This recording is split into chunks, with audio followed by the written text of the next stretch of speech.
Today on Aphantasia, we'll be talking with Anthony Metivier from magneticmemorymethod.com about is there a cure for aphantasia? Meow.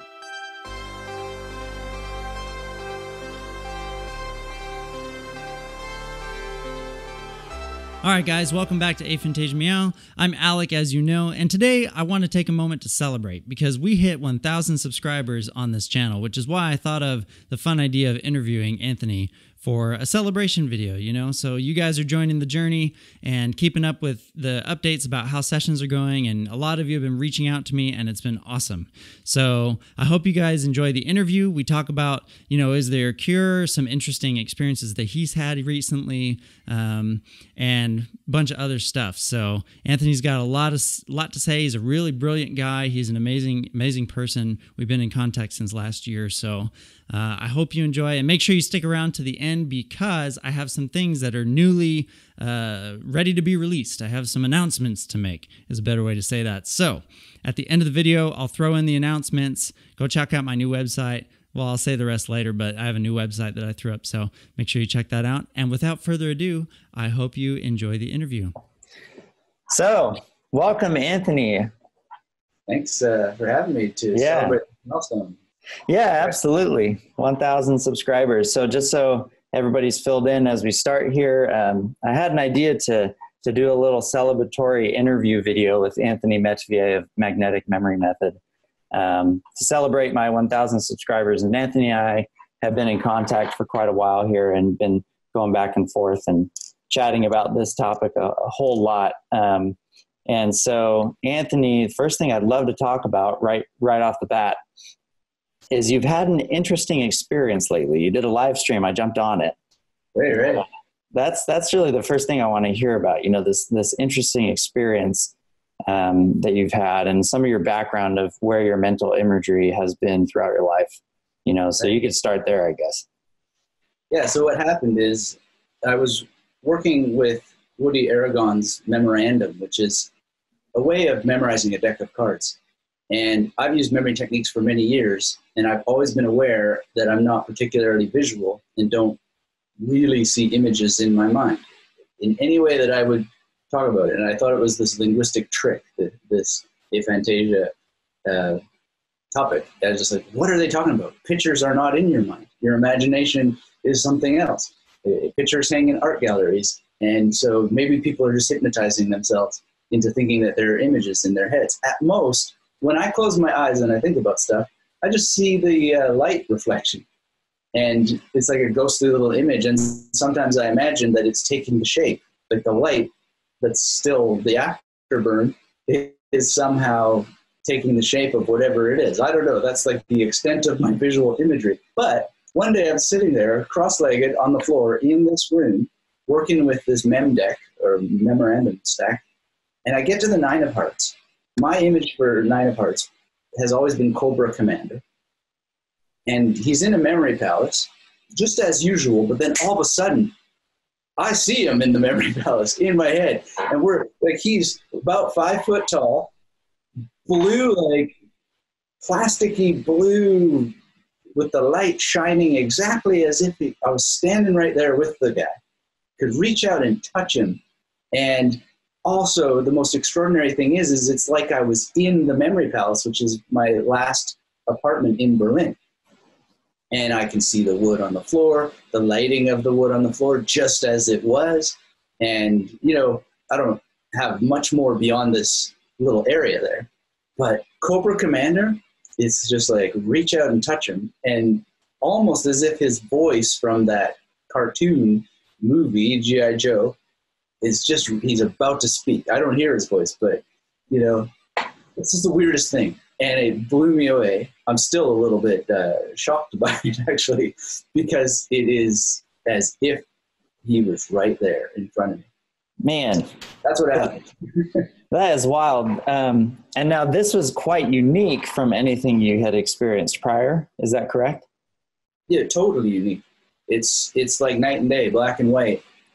Because, you know, my memorization of everything has been something that I've had to work on because of the way that mental imagery works. And I never really had this visual component.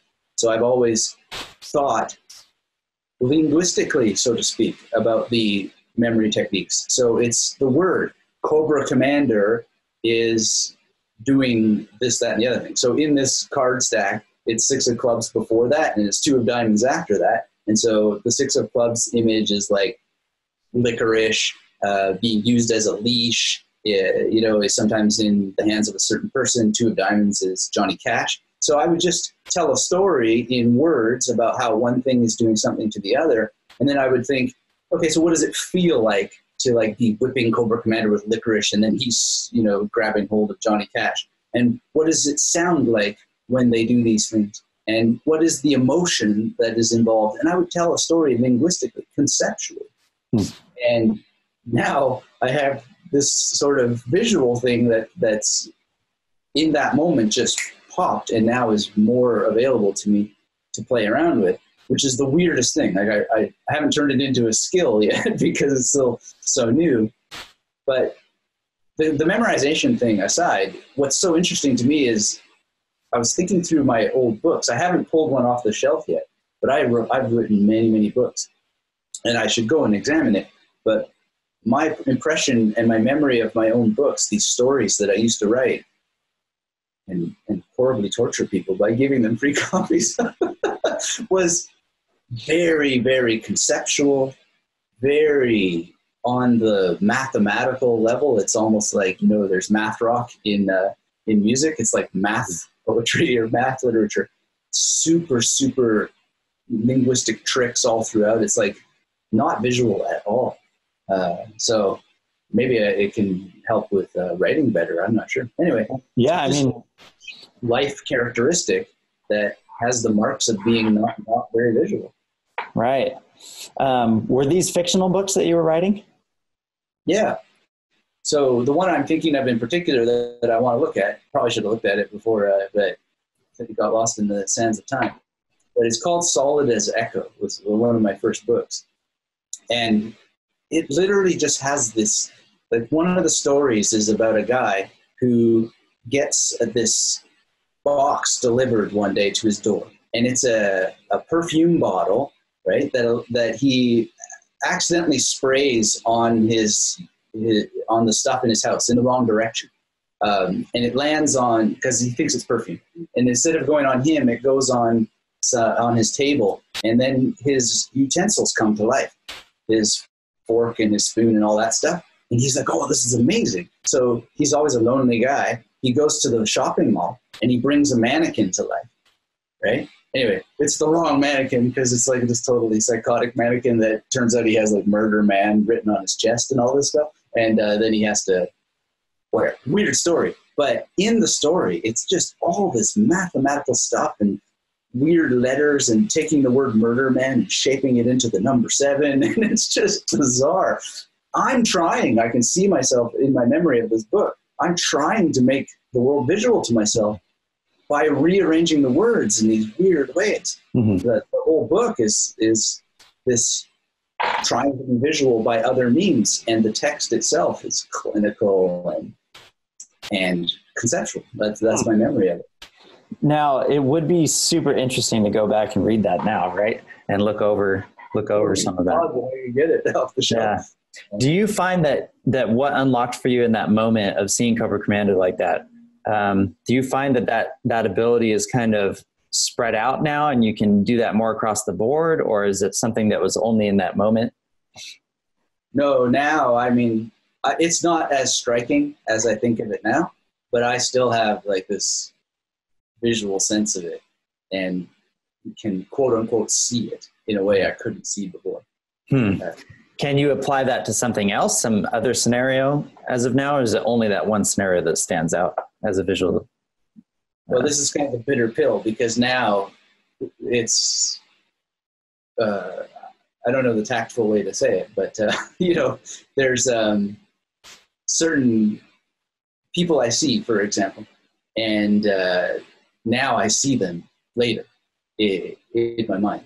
Mm-hmm. So just the people that work at the cafe, and I'm at home and doing something else, and then I'll just see the person down at the cafe in my mind, and it's very unsettling. And it's just like, I don't want to see that. I'm trying to focus on something else here. So I may be being a bit mysterious about exactly what I'm talking about, but when you're doing one thing and images that you've seen of other people are coming where you should be focusing on, the people you're with, that's new to me. That's very strange. But luckily I've been a meditator for many, many years. So I have focus skills and concentration skills and can deal with it. But yeah, it's a bit unsettling actually. Right. Yeah, I hear you for sure. I was giving the example before we jumped on here of, sometimes when the mind's eye clicks on, it can be so intrusive. I've had that happen when I'm driving. Like I'll get a really vivid image of something and then I'm forgetting to look at the road anymore. It can be a little jarring. Yeah, that's weird. I mean, I used to drive like crazy, listening to audiobooks, novels and stuff. And I recently I think on the very same live stream that you mentioned, there was a guy, David, I think, who said he can't listen to audiobooks while he drives because he visualizes too much. But I remember being on the Autobahn in Germany, pushing cars as fast as I could possibly get them to go.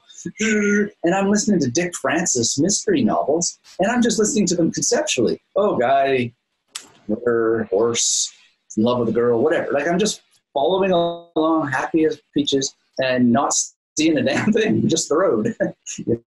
It's very, very weird. Maybe I can get back into fiction more and experience it differently. But I've never, if an author tells me so-and-so is X feet tall, brown eyes, blue shirt, and all that stuff, I just skip over that. Boring, don't care. It's just like, what's happening, so to speak? What's the consequence? Just read it very analytically. So. Can you describe your mental imagery space before this moment happened? Because you do describe not having full-blown aphantasia. There was some sort of faint sense of something. Can you describe that a little bit? Yeah, well, I'm just cautious about words being applied to states in period. But if I were to describe it, it's almost a much more auditory experience, but without hearing anything necessarily. But it's words. It's very much a cognitive, conceptual, description-like mental state. And with a strong spatial element, and I think that's partly because I've trained myself to think spatially and experience things spatially, but I think that's just the way it is. Because, if you read The Case for Mental Imagery by Stephen Kosslyn, which is a very heavy science book about brain information processing, it's all spatial, right? And the ancient Greeks reflected upon this. Megaston topos aphantagar kori in Greek from Thales means space is ultimate because it contains all things. So I feel like my mental experience has been very spatial and linguistic, and anything in language is already spatial, right? Because everything I'm saying, the is left of red and cat, the red cat, like it's all lined up in space. And theoretically in our brains, it plays out in that same spatial arrangement. At least that's how I understand Kosslyn, because he thinks that there's a one-to-one correspondence to the chemical encoding of information in our brains and how it's presented in the world. I'm not a neuroscientist, but that's what I've understood from his books, and it seems very clear because I've also heard him do talks about it, and that seems to be what he's saying, and it makes sense actually in terms of how memory works, in terms of how our ability to navigate the world works, and how that we as humans have placed markers to communicate with ourselves in the world spatially. Totally makes sense. Yeah, that's an interesting thought. I hadn't really thought of it that way, that everything was mapped out spatially and even biochemically. Well, yeah, like where else in your brain is your memory of anything except for in space? Yeah. And then that moves throughout time, right? So the neat thing that he talks about in The Case for Mental Imagery is some, this is through brain scans and whatnot, is how that information is not only encoded, but how that it changes location as it ages and then how it changes location when you recall different information. That's why you can never tell the same story twice, right? Because the actual telling of the story, recalling it from the chemical bath, changes the chemicals and then places them in different locations in your brain. It's just, it's as clear as peaches to me, but yeah, fascinating. That's a really interesting concept. So. Huh. Well, so I'm curious about, what do you think it was that caused this breakthrough moment that is even persisting to some extent? What do you think caused this? I don't know, but it wasn't any intention on my part. It could be a couple of things. So one thing that it could be is that I've been doing a lot of a particular kind of meditation, which is by design to eliminate thought or seriously reduce thought. So, and I've been having these experiences where thought disappears and something that's called non-duality happens, which is essentially an absence of separation from other things. So you feel like you're connected with the whole world rather than being separate from the world as an individual agent. And neurochemically, or in the neuroscience, they say that has to do with the parietal superior lobe, or no, the parietal superior, yeah, it's something like that. No, yeah, the posterior superior parietal lobe. That's what it is. Got it. I use my memory techniques there. Yeah, posterior superior parietal lobe. That's what it is. And they sometimes call this the orientation awareness area. So they know that these monks who sit there and meditate like crazy, and then they suddenly say, oh, I'm at one with the world.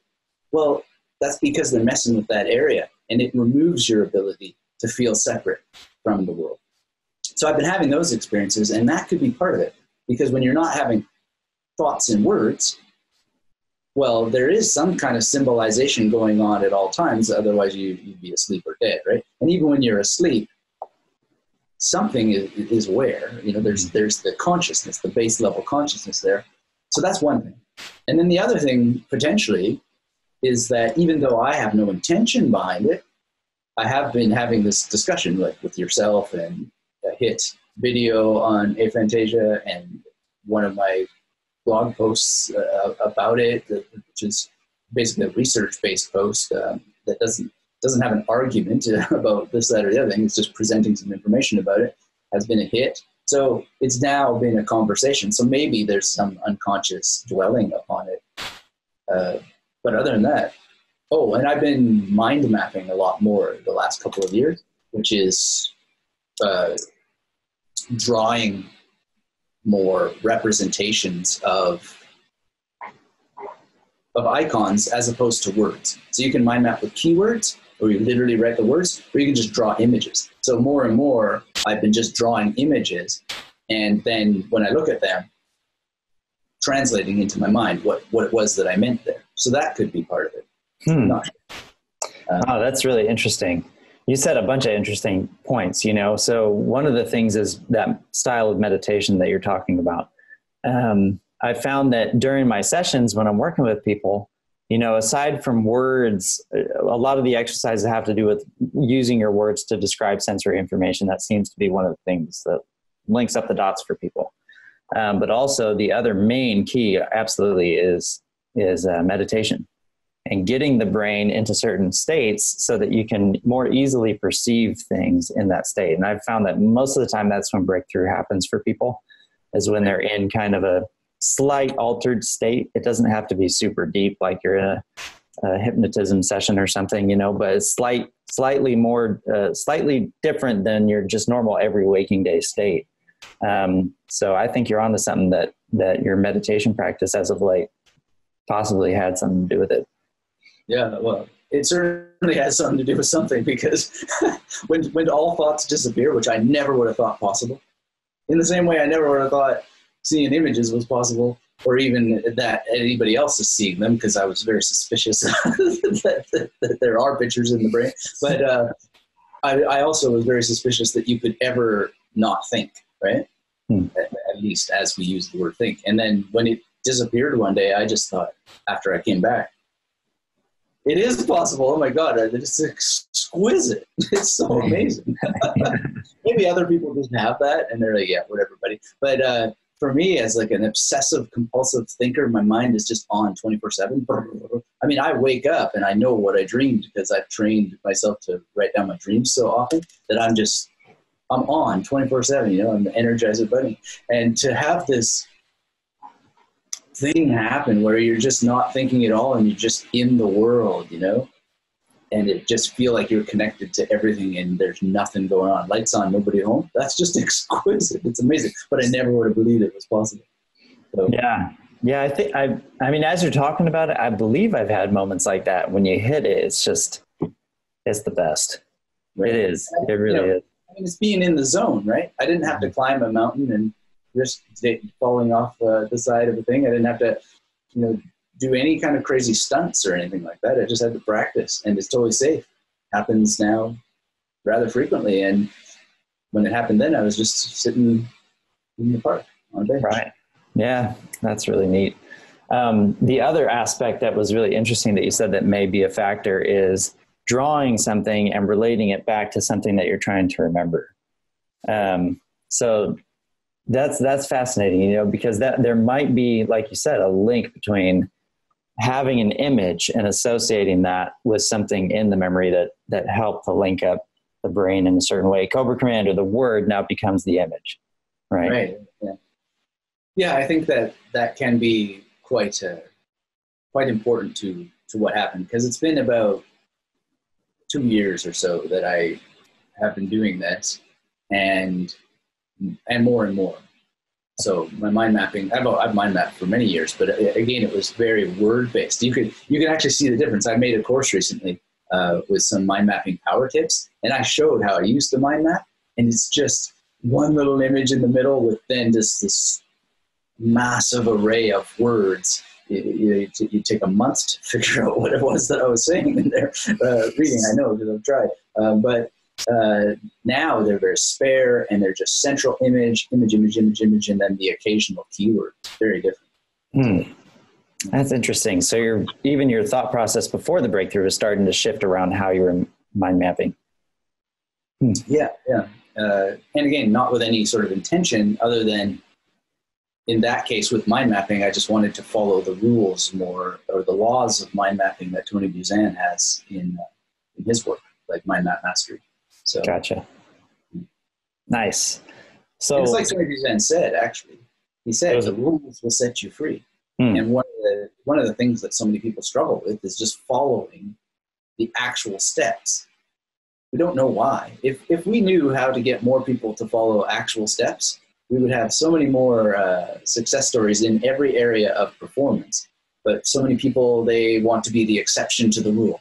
They want to be the one who, you know, is able to bend things to their consumption preference or to their production preference, when in so many cases, not every case, but so many cases, mastery comes from just getting you out of the way and following the steps. So when I stopped doing mind mapping my way and really dedicated myself to these 10 laws that Tony Buzan has, things did change. Things got better. Mind mapping became what he envisioned it, or at least as I imagined he envisioned it could be.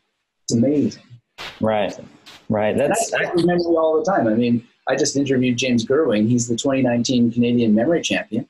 And he told me, he said, I came to your course because I wanted to learn how to remember my dreams. Then your course on memorizing cards, you know, helped me get interested in memory competitions, because you said in your course, all you have to do is, if you really want to learn these techniques, go and compete one time. So he goes and he uses the exact strategy that I put there, and he becomes the Canadian memory champion, right? Following the rules. Amazing how easy it is, right? So I know myself as a teacher, and I struggle to get students to just follow the steps. Don't think about it too much. Just do it, because I have all the proof in the world that it works.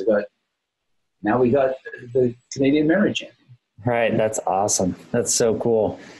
You're touching on one of the reasons why I prefer direct coaching. You know, I have an e-course that I'm doing right now, but I really prefer direct coaching, because then you can walk people through it so much more accurately than if they're just at home doing it on their own. You know, there is benefit to that, of course, too, but. Right. Yeah.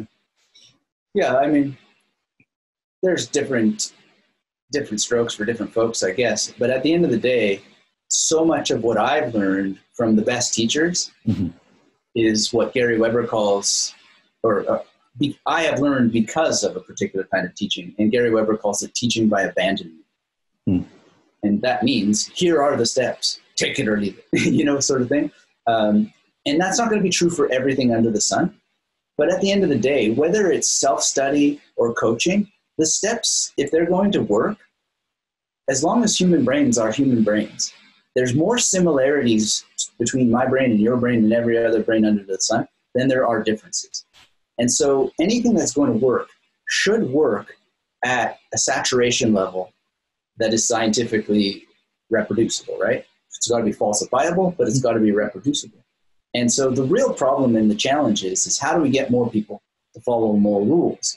And I imagine some software is coming in tests like you've mentioned you're creating, where more and more people can just plug in and then they'll say, well, I'd really rather, my preference is to read a book, but we have all the evidence in the world that a book ain't going to get me nowhere. And so I'll have to, if I really want this result, I'll have to get coaching because that's just my way that works for it to make sense in my head. I've seen this many times where I've had people on coaching calls and it's just like within 3 minutes, they go out and they memorize 200, 300 names at the next event they go to, and they've gone through all the books. They've gone through all the courses. I don't know, but whatever gets you where you got to go, you should invest in yourself. I mean, you're worth it. You're the asset. You're the champion horse. But you'll always, at the end of the day, need to be abandoned, so to speak, at some level to do it on your own, because who are you at the end of the day? So yeah, absolutely. Yeah, I've had one in particular guy interacting with my stuff on YouTube. I put one exercise video that is the very first exercise I do with people, and it has kind of the concept of basically all the other exercises in that one exercise. And one guy took that and he just ran with it. And he was messaging me, and actually I saw him on one of the Facebook forums too of Aphantasia going, hey, I had all this stuff happen. It's wild. Oh my gosh. But because he had that gumption, that you're talking about, like he just was able to follow that step, apply it in other creative ways and saw a lot of results, which is neat. But here's one thing I want to mention. You came to mind to talk to specifically for this video and the topic that we're getting into, because I wanted to make the point that, we haven't worked together. I haven't coached you on your mind's eye. We've talked about it. But I'd be surprised if you even knew all the techniques that I lead people through. And yet here you are just going about your business, doing these memory exercises on your own. And all of a sudden there's a breakthrough. And one of the things I want to make really clear is, I've been working with people for the past year and a half on aphantasia and increasing their mind's eye. However, it's not like this special thing or this like magic thing that I have. I mean, people like you have had breakthroughs even unintentionally. And so can you speak into a little bit about like what your thoughts are on whether or not there's a cure, or like, is there a way to surpass aphantasia if it's perceived at a certain point in life and then move past it? Or what do you think about all that? Yeah, it's a good question. And I'm a bit biased in my answer, and there's a reason why. And so people need to take this with a grain of salt because I'm coming from a particular place. And I've been criticized about this, when I hear people taking a word like aphantasia and then lacing it as the source of so much suffering and locking them out of the joys of life, etc., I am very concerned, because once upon a time, I was in the mental hospital for 3 months, and they wouldn't let me out until I accepted the words bipolar disorder and took their lithium, right? They just wouldn't let it go. And then what ended up happening, because I'm a scientific kind of guy, so to speak, I started to buy into the story because I started to hear all the evidence that they were presenting, and I took the pills. And then life got hard and yada, yada, yada. And now I have this new story. Oh, well, that's this way because bipolar disorder. And lithium isn't quite dealing with these life issues, so I better add some more. And the next thing you know, I'm drooling out of one. I'm not going to get into the whole story. It's a very long story. And it's a very sad one because then, you know, they give me pills that drove me up the wall. Almost jumped off a bridge one time because I was on all these pills that are interacting with each other now and all kinds of things. And I was clinging to this bipolar story. And now, oh, I'm like Van Gogh and oh, this and that and create a fire and blah, blah, blah, blah, blah. And at the end of the day, 15 years later, I finally discovered something called rotation diets and elimination diets. And it's just like endless reactions to foods. I don't take any medication now at all. I just work with my diet. But it took work to unhook myself from the bipolar disorder story. It took so much work to unhypnotize myself when the medical system could have asked me, and no one ever did, what do you eat? No one once ever asked me in all that time before giving me another pill, what do you eat? Not once. So when I see people taking on something like aphantasia, and then this is a new condition that I've never had a problem with. I have lots of fun. I wrote lots of weird books, and some people liked them, you know, in my fiction. I was a story consultant on movies. I was a film professor with quote unquote limited or no mind's eye, right? And I loved it. Very analytical, very into narratology and architectonic tautology and all kinds of weird structural words about how narratives work, but not a moment of suffering because I didn't have a mind's eye or whatever. And I'm not even convinced that there is such a thing as a mind's eye, even though I've seen these pictures in my head. It's words. People use words to control their state, right? And you can then use words to do better. So I don't think there's a cure because I'm not convinced there's a disease. Why that not seeing images in your mind should be a problem is still a mystery to me. And like I said, I'm with my wife. I don't want to be thinking about the girl down at the cafe. I don't want to see that, you know, but I do now. And it's just, it's not necessarily the cure for anything.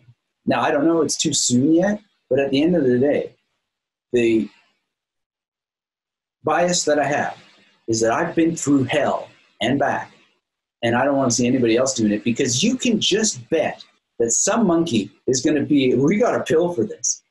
And then they're going to start to come up with all kinds of strategies and all this sort of stuff, and people are going to make more stories and more stories and more stories and more stories. My other bias is that I'm the guy who worked hard to reduce and if not eliminate thought. So, you know, all the suffering that we have is either from two things. It's because we legitimately had our bodies wrecked from car accidents, or we're poisoning them from how we eat and we get joint pain and, you know, digestive issues from our diet, etc. Or it's from our mind, right? Or we get diseases from our body, whatever. But pain is pretty simple. And so I just don't want to see people going around chasing after a cure that actually could lead them to wishing that they didn't see thoughts in their mind again. Which I don't, but, you know, I'm just saying. And then people surrender their agency to experts who come up with a new word, you know, to validate their research and you know, forgive them, they know not what they do, etc. I'm all for scientific progress, but humanity seems to have this issue with like constantly optimizing everything, giving everything a name, and then that has consequences. So I'll try to stop my tirade here, but I'm very concerned and I'm a little bit pissed off, actually, a little bit angry that people come up with a word for something that then turns into a problem when there's no justification under the sun that this could be a problem. And I've seen thousands of comments now where people are working real hard to turn it into a problem and use it to explain psychological issues that have nothing to do with pictures in your mind, I don't think. Right. Yeah, we don't know that for sure, right? We don't know anything about it yet. We don't know that it affects art. We don't know that it affects anything besides just visual processing. I can tell you it doesn't affect art because I've sold art. Yeah. Yeah. You know? Totally. I've made better art probably because of it. So who knows? People just need to, well, actually that's going too far. People are just what they are, and this will unfold as it unfolds. Yeah. But as long as have the conversation about it. Yeah. And try to see that there's probably an issue that underlies the issue. You know? That's where I think will help most people. Yeah, definitely. On my, I have an option for people to just contact me. We talk for an hour, it's free of charge. And a lot of the times I really try to encourage people like, hey, just because developing, like, let's say you were a month from now and you developed a mind's eye, we don't have any data to say it's going to make you any more proficient at anything in your life, right? Other than just being able to think in images, but we don't know what that affects at all. So, to say that it affects everything, is going a bit far. So, but, for people, and that's a lot of the conversation is, like you're saying, lots of assumption that it affects every single point in life. And we just don't have that data at all.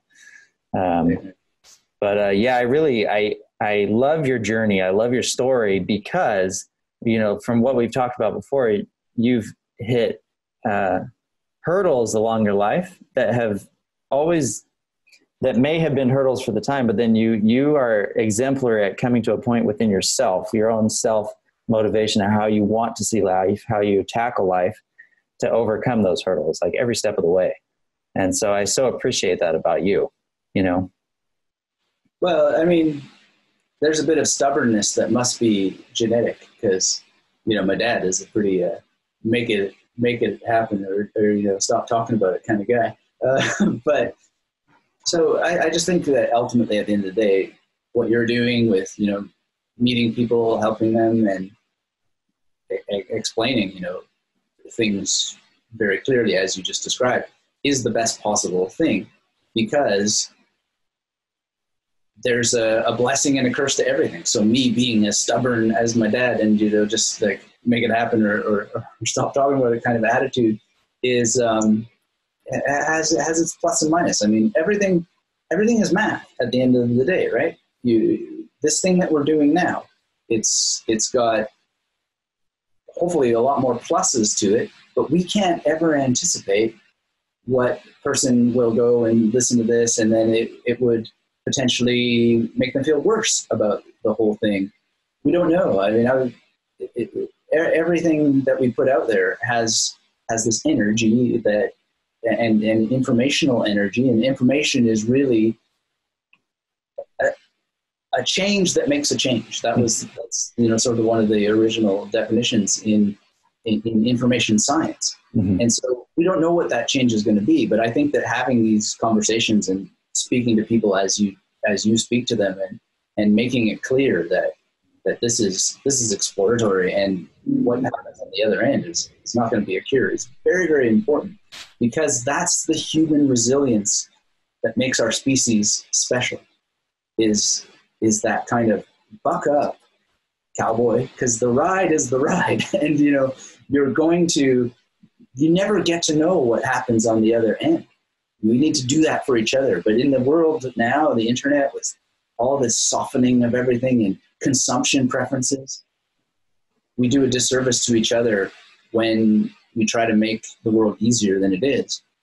Because the world's a beautiful thing. It's an amazing thing. But it's not here for any of us. Nature doesn't care, We care for each other, and that's a beautiful thing. But evolution is just doing what evolution does, So, right. But wow, what can I say? It's just an amazing experience to be able to actually perceive reality, right? So we just got to help each other out as the best we can, but we got to do it honestly and ethically, and not, create fantasy pictures in anybody's mind about the other side, because the other side it's just like Zen, right? What happens before enlightenment? Chop wood, carry water. What happens after enlightenment? Chop wood, carry water. I mean, yeah. Yeah, absolutely. So what would you say to, somebody that, and I want to be sensitive at the same time, that somebody runs across aphantasia, maybe has a measure of suffering, right? Because a lot of people find out and they feel like they're missing out on something that everyone else is experiencing. A lot of the motivation actually of people that end up working with me is just that alone. Just all my friends can do it. I want to know what it's like, What would you say? Would you encourage them? What would you say to that person that's suffering there? I was very honored to know Tony Buzan, who did so much work with mind mapping and created the World Memory Championships. He told me something that I think is the ultimate answer to the question that you just asked. And what he said was that, of course, he would love to live long enough to even just know a tenth of what Da Vinci knew. Of course, he would love to live long enough to be able to study all of the Greek literature that was produced. And he went on this list of all the things he would love to live long enough to do. It's in the nature of the human condition to want what you don't have, to want what you could never have. That's how evolution works. It drives us to do things out of want. It's built into the chemistry. So this is why I say there's an issue underneath this issue. There's something about this issue where the fundamental human longing for things they can never have in a game that is rigged to design them to want what they can never have, that's what needs to be resolved. Because you can get images in your mind, you're still going to want things that are impossible to have. Because I'd like to have all the time in the world to be able to do the contributions that Tony Buzan did for the world, right? Whether I'm going to be able to or not, I don't know, but I have that longing. But I can think about Tony Buzan, and then I can think, oh, well, I wish I would have been a filmmaker like David Lynch and made crazy movies like his, because many of my books, my early fiction was attempts to be like David Lynch in print. Oh, I can wish that I was like this and that bass player. I wish I was in Metallica. I can punish myself to the end of time about all the things that I want, or I can sit and look at humanity and see that it's just been a long story of longing that is in the species in order to make sure that we do anything at all, because that's what we need to do. We need to fulfill our longing. Mm-hmm. The Germans have a wonderful word. It's Sehnsucht. And Sehnsucht means longing. And why it's such a great word is because that Sehn has a sense of being in it, and Sucht means to search, like suchen. And so being is searching is basically the way I translated it in my mind. The German band Rammstein has a great, song about that, but they also just everything about Rammstein is about the Sehnsucht, the longing that is part of being.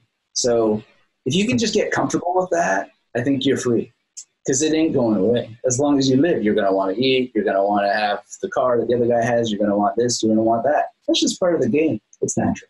It's normal. That's really interesting, because as you're talking, I'm like, but you've seen the other side now with that type of meditation, right? Mm-hmm. Where there are no thoughts, and then there is no self. There's nothing. It's just, it's blissful. I have seen the other side. And you know what? I've also memorized from the Atma Bodha, constant practice dissolves ignorance as a base dissolves an acid, purifying the individual soul. Now, do you know what that means? Ignorance, in this case, means that you forget what is. And then you get lost in fantasy. Okay? And the individual soul needs to constantly practice the awareness that this present moment is all you got. That's it.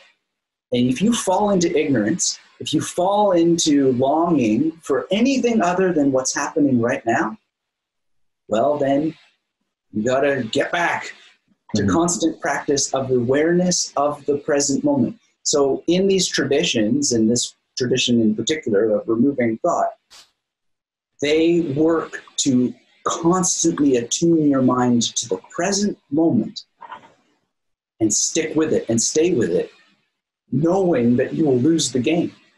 Like a thought will come to me, I'll be, oh man, I wish I wouldn't have gone on that tirade 5 minutes ago, because people are going to think I'm insane with hatred for doctors or whatever, right? Like I can have that thought, but that thought is ignorance of the present moment, and constant practice dissolves being anywhere but now. So it's now, now, now, now, now. So the other side is that there is no other side. If you're not in the present moment, then you're going to suffer at some level. That's what all these traditions ultimately get to at the end of the day. There is no other side. This is it. And so all I've been trying to do, and so far so good, is just be in the now as much as possible. But the game is rigged against you, because as long as you have a brain, you're going to have thoughts come in, and desires and wants, and the body needs to be fed, etc. It's so interesting you bring that up. So during my sessions, one of the main moments of breakthrough for people happens when they're so relaxed and they're not concerned or thinking about seeing anything anymore. And that's when these images become perceivable. You know, it's like, oh, I forgot that I was trying to see anything, and oh, there it was. They got out of this construct, you know, of not being able to do something, and just was in the moment of the experience, and boop, it happened. Interesting. Yeah. Anyway, I don't know that all the talking in the world is going to do the thing that needs to be done for the individual who wants out of the matrix, so to speak. But remember the matrix, if you've seen it. When he gets out of the matrix, it's just a dark ship in a destroyed world, and there's more enemies to fight on the other side. So, you know, just enjoy. Some people definitely, some people definitely miss the other, you know, the office job as Neo had before. They'd wish. Well, yeah, Cypher. That's the Cypher character is precisely that person who just doesn't get it, right? He doesn't get that the illusion is achievable in the now, right? And Neo gets it, because what happens in part 2, the first thing is he starts to discover that actually he has the same powers even outside of the matrix. Right? Cypher doesn't get it. He's still in the illusion. He's in the ignorance, and he dies because of it. And we don't like him because he's the bad guy. But Neo, he gets it, and he's able to transfer that rich, imaginative power that affects reality even outside of the matrix. Right. Whether you like the sequels or not, that's what it says. That's what they make very clear. You know? It doesn't have to do with the matrix. It has to do with your mind. That's awesome. That's awesome. Did you hear they're making a sequel? Yeah. I have no idea what to imagine, but I have some images in my mind. I know. I'm super curious. Anyways, we won't get off on that. I'll nerd out for an hour, but well, we should at some point. Yeah, absolutely. It's one of my all-time favorite movies, so I love that. That came into the conversation here. So one thing, you know, let's begin to wrap it up here for everyone. And one thing I will say about the concept of a cure, right, is, you know, you touched on it. Practice is paramount to anything, whatever we want to develop in our life, you know, and hopefully people do get out of that suffering mode for themselves and figure out what's behind that, or if anything is behind that. But outside of that, if there's a skill we want to learn, like, that's just a skill we want to learn, and we can work on it. And so one of the things I've really been pushing through my channel, and we've talked about before, is that there's not really a magic, put this on your brain or take this pill to cure aphantasia or even memory stuff. But with practice, it can happen. Or what? Or life. Or life. Exactly. Yeah. But with practice, you can experience certain things. You can work on different skills. You can start to experience life in a different way. And that's a lot of what you're saying. It's just going after what you want to and being intentional with it and practicing that. Yeah. That's exactly right. And the practice of practice is partly something that happens when you seek something to practice, and then you devote yourself to it. It might not be the right thing, you know, but at least you're now on some kind of practice. And Gary Weber puts it very, very nicely in a book called Happiness Beyond Thought, which is one of the two books that I followed from him in the Removing Your Thoughts project. He says that some boats will get you to some islands, and then those boats, you know, can be abandoned, and you get different boats to go to different islands. You know, so when a technique is done, then the techniques wear out, you know. But practicing the practice usually almost always involves the practice of finding better boats at some level, or different boats and variety. And so that's ultimately what I would say is the thing to focus on, is two things. You need variety of practice, but you also need thoroughness of the variety. So not shiny new practice syndrome where, oh, I read this book and now I'm going to go do this thing, but finish at least a milestone or two with an individual book and then add another practice. Anywhere that I've gotten, it must be because of the combination of practices, not one thing. And I always tell my memory students, one is the most dangerous number in learning and in practicing. Mm-hmm. But you also have to be thorough about each and everything to the extent that it merits that thoroughness. And quite frankly, there are more good teachers out there than bad, and pretty much a substantial majority merit thoroughness. And you can't do it all. That's that fundamental longing problem. So you do want to find something that makes sense and really pay it its due. It's like we used to say when I was a kid, give it the good old college try. I don't know if they say that anymore, but good old college try means college is 4 years, you know, or whatever. 1, 2, 3, 4. You're not done until you're done. And you finish things. We've lost there.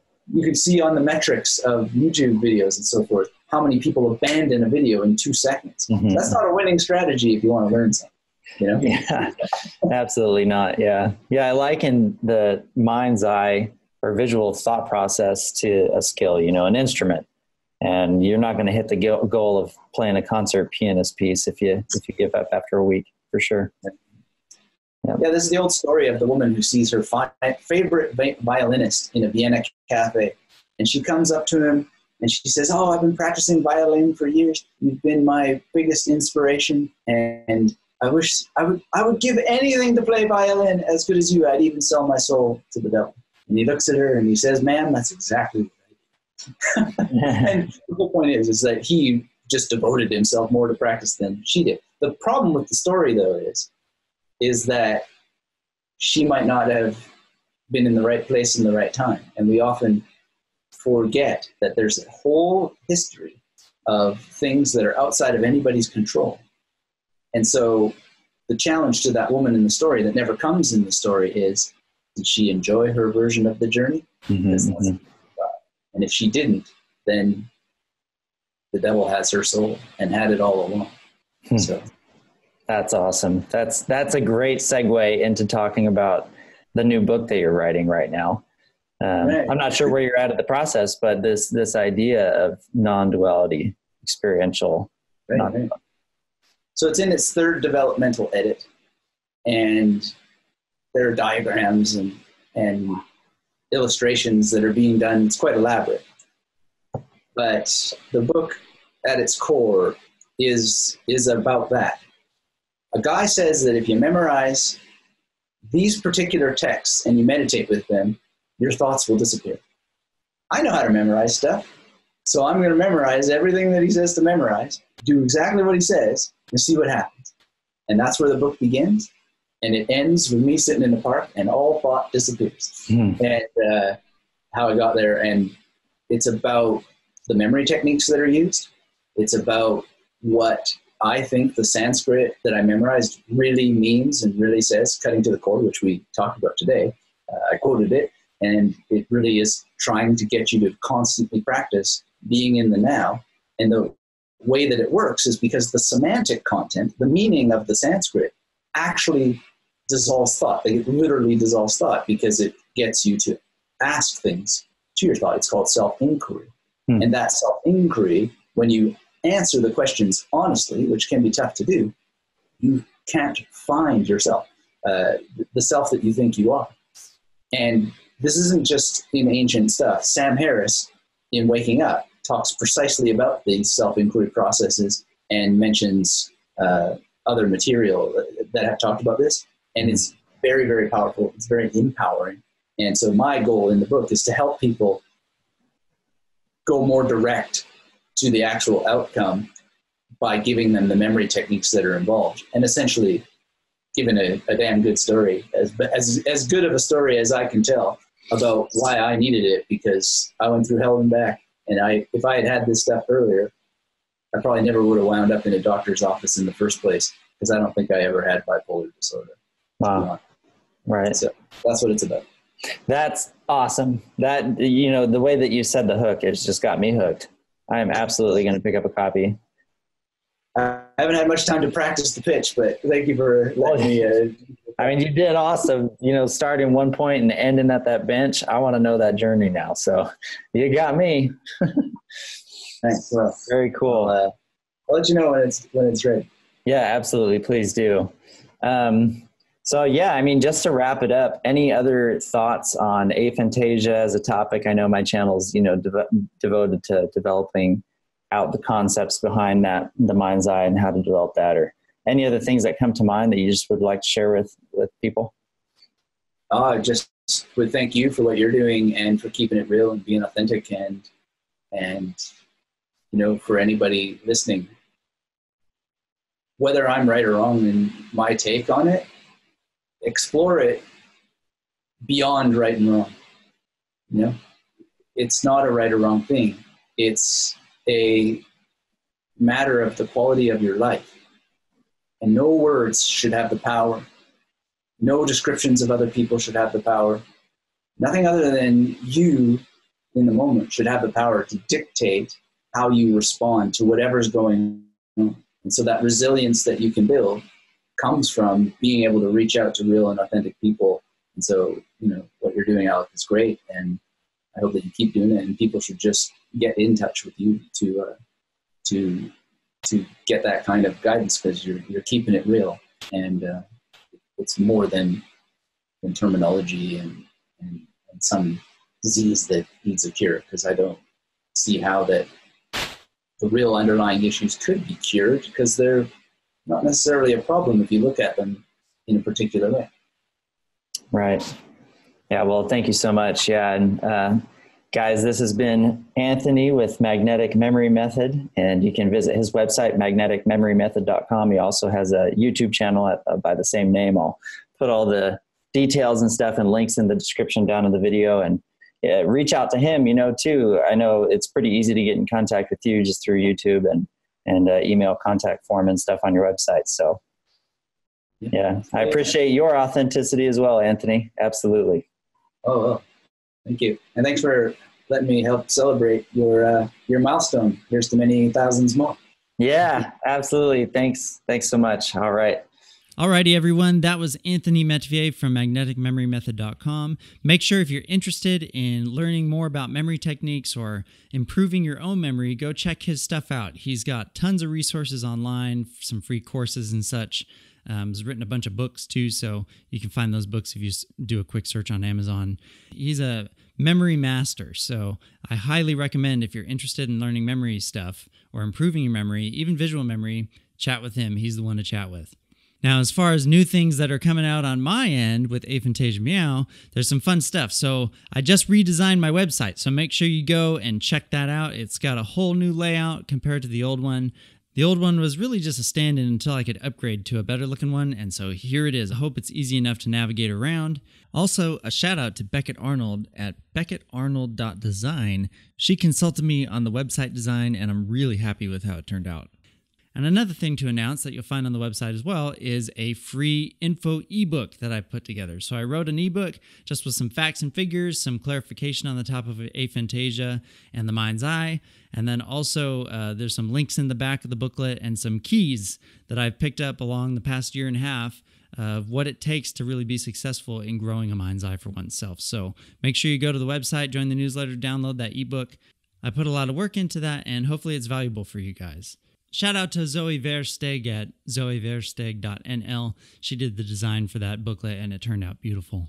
Also, my last and biggest announcement is I'm planning another boot camp coming up. So the boot camp so far was my favorite form of doing sessions with people. It was just an awesome experience. It's going to be a 2-week intensive coming up in mid-November. It starts November 11th, runs through to the 24th, so those in the States don't have to worry about it running over Thanksgiving.